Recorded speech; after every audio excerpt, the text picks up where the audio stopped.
And turning now to the 2024 campaign trail, where Donald Trump seems to be carrying one message from his historic guilty verdict: revenge. In several interviews since that verdict, Trump has suggested he would seek retribution against his so-called political enemies if he returns to the White House. And here are just some of those recent comments. I know a lot of Republicans want retribution. They want to do that. We're going to see what happens. It's a terrible, terrible path that they're leading us to. And it's very possible that it's going to happen to them. Revenge does take time, I will say that. It does. And sometimes revenge can be justified. Joining us now, Rina Shah, former senior GOP congressional advisor and political strategist, and Alencia Johnson, a Biden 2020 senior campaign advisor. Ladies, thanks so much for joining us. Rina, Donald Trump's message of retribution, it works with his base of loyal voters, but could it hurt him with other Republicans and independents?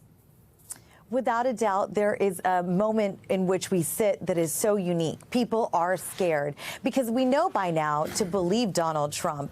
And the moderates in the party, though they have not shrunk in size, they've remained pretty steady, they don't know what to do. There's the conundrum of, do we, again, trust Donald Trump? And when you talk about trusting Donald Trump, that kind of flips both ways. You don't know what day of the week to trust him on and what issue to trust him on.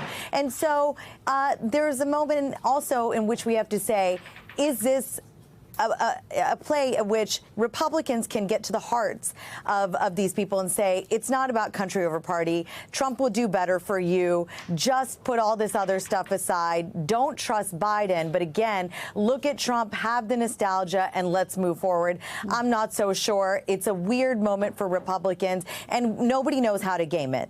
Alencia, let's just listen to some of Donald Trump's more outlandish comments from his rally in Vegas over the weekend. Here he is talking about the January 6th Capitol rioters. Those J6 warriors, they were warriors, but they were really more than anything else. They're victims of what happened. All they were doing is protesting a rigged election. He has called them hostages before, but now he's calling the January 6th rioters warriors. What's your reaction? Listen, I'm not surprised that Donald Trump is using this rhetoric, and I think we all have to stop being surprised and call it for what it is.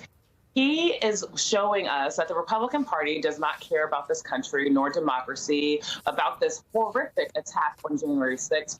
All they care about is power, and they see him as the way towards power. So they are willing to destroy the country through him. While it's shocking for us, and I hope independents and moderates who are swing voters pay attention, this is not going to stop the Republican Party from bolstering up Donald Trump, which is so unfortunate. And therefore, Democrats and independents need to show up on Election Day and make their voices heard at the ballot box, which is the only way that we can stop Donald Trump. Trump supporters turned out in triple-digit heat to hear his message, which also included this.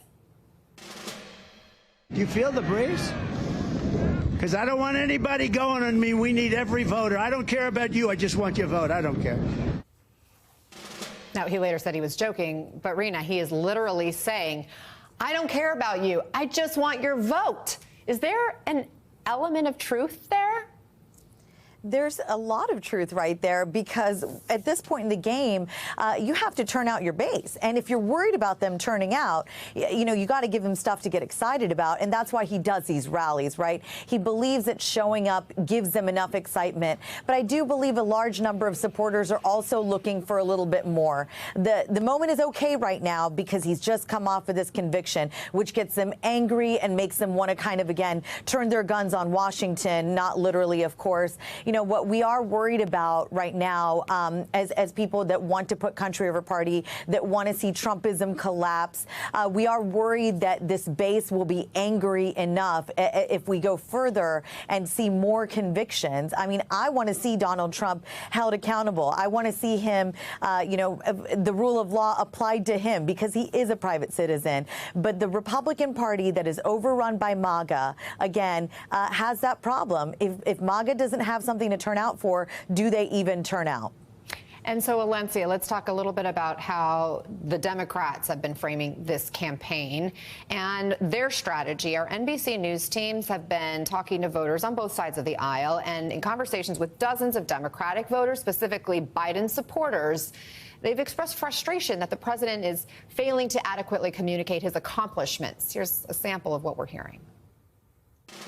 He needs to do better at basically putting it in people's face. I accomplished this, I did this, and the benefits that you have now are because of me and my administration. And that needs to be clear, because I don't think many people do know what he has actually gotten done. Alencia, do you agree with that?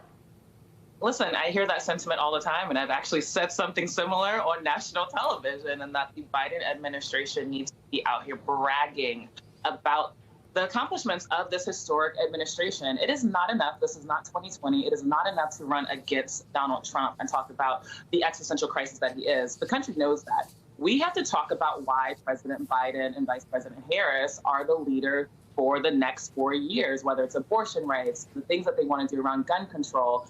In addition to talking about the accomplishments, they also have to talk about the fact that the promises that folks feel as though they haven't kept aren't because they aren't trying. It's because of Republican opposition, whether in Congress or in the states with governors or local elected leaders.